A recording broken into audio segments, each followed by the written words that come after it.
우리 관측 가능한 우주는 더 큰 상위 우주의 블랙홀 또는 다중우주로 존재하는 많은 우주 중 하나의 블랙홀이라는 거예요. 그러니까 더 큰 상위 우주의 블랙홀이 우리 우주고, 또 우리 우주에 있는 블랙홀은 또 다른 우주가 되거나 그 우주로 가는 통로라는 거군요. 그렇지요. 그것이 바로 이 포플라우스키 주장이고, 앞서 말씀드렸듯이 2010년에 그 10대 발견 중 하나로 꼽히기도 했죠. 아, 진짜 신박하긴 하네요. 그렇습니다. 안녕하십니까, 아제너드 오 작가입니다. 안녕하세요. 아제너드 투디입니다. 오늘은 또 어떤 말씀을 해주실 건가요? 예. 저희가 저번에 그 원시 블랙홀에 대해서 한번 얘기를 했었는데, 오늘은 그 블랙홀이 다른 우주로 가는 문이라는 주장에 대해, 요거에 대해서 한번 얘기해 보도록 하겠습니다. 아니, 그 블랙홀이 다른 우주랑 연결되어 있다고요? 그렇습니다. 그렇게 주장하는 사람이 그 폴란드의 이론 물리학자인 그 니코뎀 포플라우스키입니다. 이게 그 2010년에 그 물리학 저널 에러비에 실린 내용인데, 이게 그 터무니없게 들릴지는 몰라도 일단 그 내셔널 지오그래픽지와 사이언스지 2010년 10대 발견 중 하나에 이게 꼽힐 정도로 이제 꽤 화제였거든요. 꽤 저명한 잡지들이 인정을 해준 거네요. 그렇습니다. 내용이 상당히 파격적이니까요. 그러면 일단 그 블랙홀 얘기 한번 다시 해보도록 하겠습니다. 오 작가님 그 화이트홀 들어보셨죠? 그거 그 블랙홀에서 빠져나올 수 있다는 구멍 아닌가요? 그 옛날에 그 블랙홀, 화이트홀 그 만화책도 있었던 것 같은데. 그렇습니다. 그 과거 SF 같은데 이거 보면 많이 나와요. 그 블랙홀이라는 것이 뭐 이론상으로는 그 이미 뭐 18세기에 등장했다고는 하지만 실제로 이제 뭐 구체적으로 연구되고 이제 관측되어진 것은 이게 비교적 최근이거든요. 그러다 보니 과거 막 이론상으로만 연구될 때는 여러 추측들이 이게 있었어요. 화이트홀도 이제 그렇게 해서 등장한 건데, 그 블랙홀이 주위의 물질을 강한 중력으로 이제 계속 집어삼키지만 질량이 그대로라고 하면은 이 흡수된 물질이나 에너지를 방출하는 통로가 이제 있을 것이라고 여겼던 거죠, 그때는. 그랬죠. 그래서 그 영화 인터스텔라 보면 그 웜홀 나오지 않습니까? 근데 그 웜홀이라는 게 원래는 그 뭐 영화상에 나오는 막 그런 게 아니라 블랙홀과 그 화이트홀을 이어주는 것이라는 개념이었어요, 이게 원래는. 그 통로가 워물이에요, 그러면? 그렇습니다. 이게 이론상에서의 용어는 엘버트 아인슈타인과 그 네이선 로젠의 이름을 따서 그 아인슈타인 로젠다리라고 하는 건데. 이거 그 게임 크라이시스에 나옵니다. 나옵니까? 근데 이게 그 상대성 이론상으로 이게 도출되는 이제 블랙홀의 모형을 보면은, 그러면 거기에는 자연스럽게 화이트홀이 도출이 돼요, 이론상으로. 그러니 그것을 이어주는 브릿지로서의 웜홀도 이제 필연적인 모형으로 이제 등장을 한 겁니다. 하지만 스티븐 호킹의 연구로 이제 저희도 여러 번 말씀드렸던 그 호킹 복사가 등장을 하면서 블랙홀은 서서히 에너지를 잃고 증발한다는 것이 밝혀지면서, 당연히 그러면은 물질을 계속 집어삼키고 물질을 뱉어낸다는 이 이론도 없어져 버리니까 화이트홀도 이제 자연스럽게 사장되어 버렸죠. 그럼 화이트홀이 사장되면 그럼 웜홀도 자연스럽게 같이 버려졌겠네요? 그렇습니다. 블랙홀과 화이트홀을 이어주는 역할로서의 웜홀은 이제 거의 폐기되었는데, 하지만 그 이제 이론 물리학자 이제 킵소는 화이트홀은 존재하지 않을 수 있지만 그렇다고 웜홀도 존재하지 않는다고 생각하는 것은 엄청난 실수일 수 있다면서 1988년에 그 웜홀에 대한 그 새로운 가능성에 관한 논문을 이제 발표를 합니다. 킵소는 그 영화 그 인터스텔라의 과학 자문을 맡은 사람 아닙니까? 네, 맞습니다. 그 영화 개봉 후인 2017년에 그 중력파 연구로 인해 그 노벨상을 받았습니다. 그 스티븐 호킹과도 굉장히 친한 사이였고, 그 블랙홀 관련으로 내기했다가 그 킵손이 이겨서 그 스티븐 호킹이 이제 그 내기에 진 대가로 그 펜트하우스 정기 구독권을 줬다는 얘기는 굉장히 유명하거든요. 그런 일이 있었군요. 그렇습니다. 그만큼 정말 이 상대성 이론 그리고 이제 블랙홀 관련해서는 정말 뭐 최고로 꼽히는 물리학자입니다. 그래서 그 현재의 웜홀은 아까 얘기했던 뭐 블랙홀과 화이트홀을 연결시켜주는 이 웜홀이 아닌, 영화 인터스텔라 보면 그 막 종이에 점 찍어놓고 접어서 뭐 공간 이동을 할 수 있는 개념으로 이렇게 얘기 나오잖아요. 많은 SF 영화에 그런 장면 많이 나오지 않습니까? 그렇습니다. 그러니까 이 이론의 바탕을 만든 게 바로 이 킵손이에요. 이 웜홀이 단시간에 공간 이동을 할 수 있는 그런 것이라는 개념을 제시한 거죠. 그러니까 이렇게 현재는 화이트홀은 좀 사장된 개념이지만, 앞서 언급했던 이 니코뎀 포플라우스키는 이 사장된 화이트홀의 개념을 다시 살려서 블랙홀은 아인슈타인 로젠다리, 즉 고전적인 웜홀을 지나 화이트홀을 통해 다른 우주로 갈 수 있다는 주장을 이제 하는 거예요. 아니, 거의 그 폐기된 이론을 다시 들고 나오려면 그만한 새로운 뭔가가 있어야 되는 거 아닌가요? 그렇죠. 그래서 여기서는 그 비틀림, 토션이라는 걸 들고 나옵니다. 그리고 뒤틀림이라고도 하는데, 이거는 말 그대로 이제 무엇인가를 이게 호고 이렇게 돌렸을 때 그 돌리는 힘에 의해 물체가 변형되는 것을 의미를 해요. 또한 무엇인가 이렇게 뒤틀리면 다시 원래 형태로 돌아가려는 힘도 발생을 하게 되지요. 뭐 이불 빨래 그 뒤틀렸을 때 다시 돌아오는 거 그런 원리인가요? 맞습니다. 뭐 제가 지금 오 작가님 잡고 몸 돌리면은 자연스럽게 다시 몸이 반대쪽으로 들어갈 거 아닙니까? 그렇겠죠. 뭐 이런 거, 뭐 물론 이게 꼭 이건 아닌데, 아무튼 이러한 것은 이게 일반 상대성 이론에서도 제시되는 이론이에요. 그러니까 일명 그 아인슈타인 카르탕 이론이라고 하는데, 우리가 그 입자의 스핀에 대해서 얘기해 본 적 있잖아요. 이게 그 스핀이라는 이름만 들으면은 뭐 입자가 막 빙글빙글 이렇게 돌아서 막 스핀이라고 하는 것처럼 보이지만, 원래는 그런 뜻으로 지어진 게 맞긴 맞아요. 그러니까 처음에는 이 전자가 빙글빙글 자전한다고 여겨서 이제 스핀이라고 지었는데, 실제로 관측을 해본 결과 이 전자는 스스로 자전하지 않는다는 것이 밝혀졌어요. 하지만 입자는 각자 그 각 운동량을 가지기 때문에, 그렇기 때문에 이제 그 기존의 이름 그 스핀이라는 이름을 유지한 채 입자의 속성을 그 의미하는 것으로 좀 내용이 바뀌었는데, 그래서 일반 상대성 이론에 이 입자의 기본 속성인 이 스핀을 기술하기 위해 그 비틀림을 도입한 기하학적 기반의 이론이 이 아인슈타인 카르탕 이론이에요. 그래서 이 이론에서는 앞에서 말한 그 비틀림이 자연스럽게 유도가 되거든요. 이 아인슈타인 카르탕 이론은 그 저희 예전에도 얘기했던 과학자들의 꿈인 양자역학과 상대성 이론을 합치지 못하는 문제, 일명 그 양자 중력 문제를 해결하는 용도로 도입되고 있어요. 만고의 진리 아닙니까? 그렇습니다. 시오리 오브 에브리띵이요. 뭐 현재는 그 촉근 이론이 이제 만물 이론의 뭐 후보로 각광을 받고 있지만, 촉근 이론에 대항하는 또 다른 그 후보인 루프 양자 중력, 이 이론에도 이 영향을 준 게 이제 아인슈타인 카르탕 이론이거든요.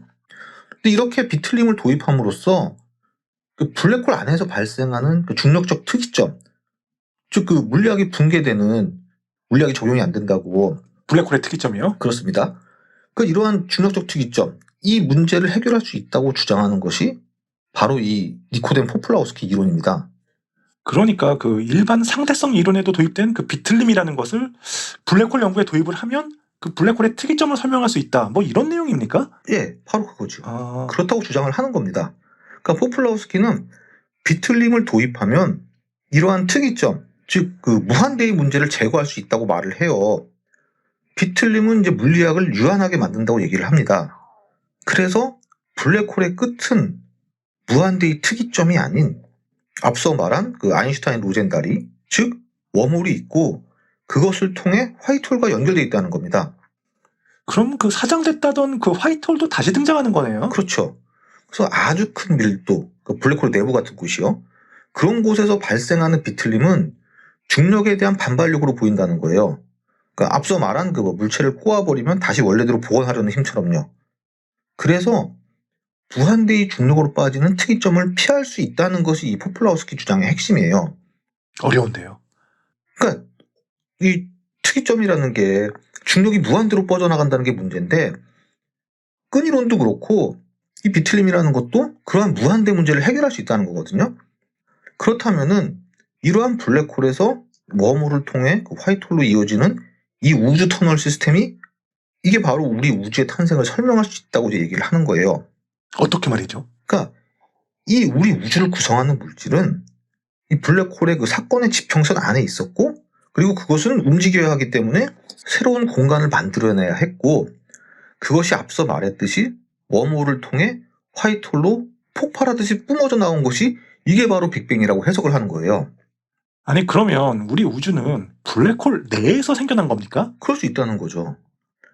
아니면 또 다른 이론을 제시를 하는데, 그 한때는 대세이기도 했지만 지금은 그 몇몇 과학자들만 주장한다는 그 우주가 다시 수축하고 또 팽창을 반복한다는 그 빅 바운스를 주장하기도 해요. 이 포플라우스키가. 그래서 자신의 이론을 통하면은 인플레이션 우주론을 설명할 수 있다고 주장을 합니다.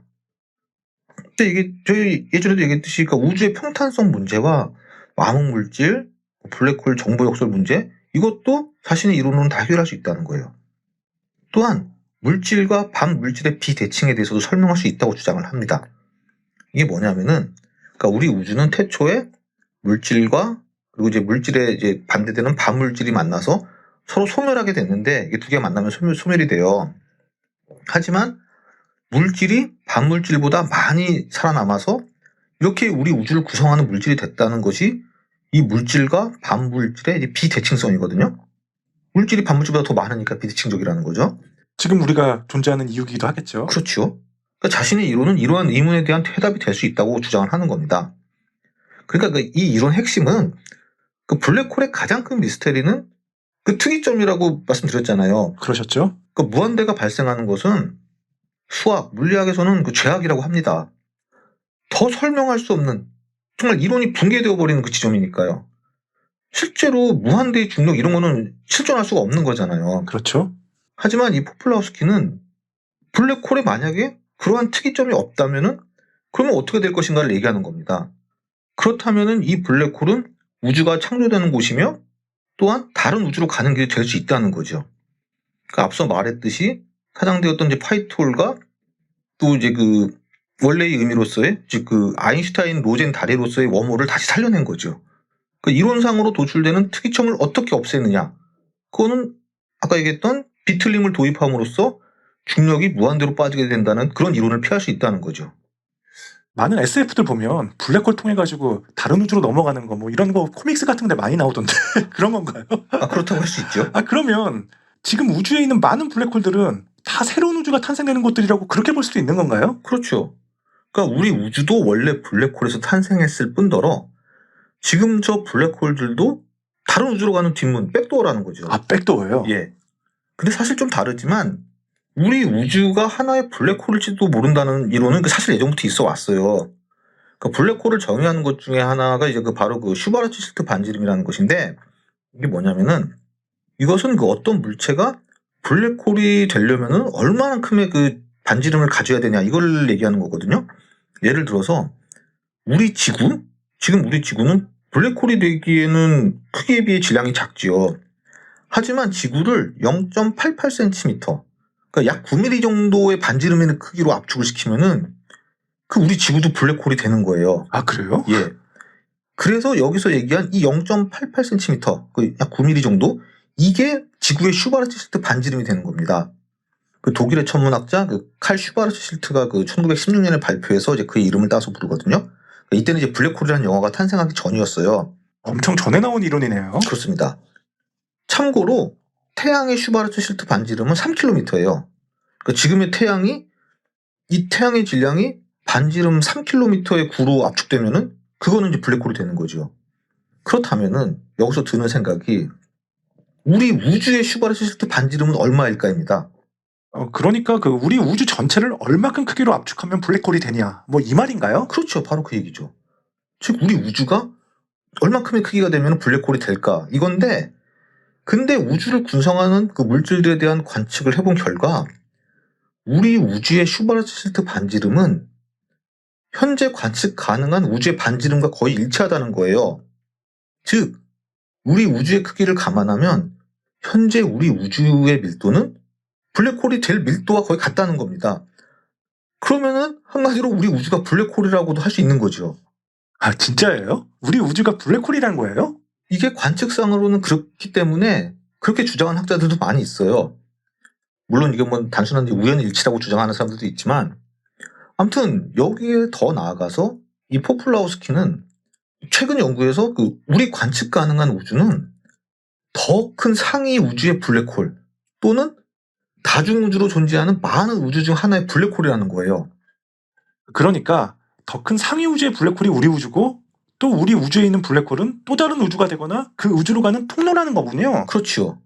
그것이 바로 이 포플라우스키의 주장이고 앞서 말씀드렸듯이 2010년에 그 10대 발견 중 하나로 꼽히기도 했죠. 진짜 신박하긴 하네요. 그렇습니다.